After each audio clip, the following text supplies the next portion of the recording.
দেখুন, সমস্যাহীন পৃথিবী হয় না। সমস্যা, অভাব, নেগেটিভ অবসর এগুলো থাকবেই।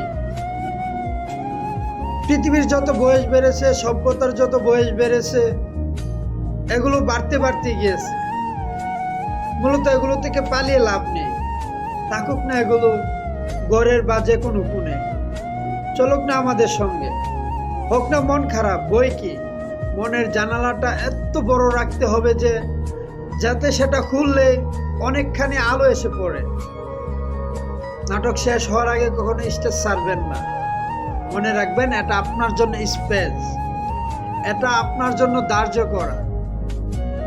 কমিটি হোক কিংবা ট্র্যাজেডি, এই জীবনের নাটকের নায়ক কিন্তু আপনি, নায়িকা কিন্তু আপনি।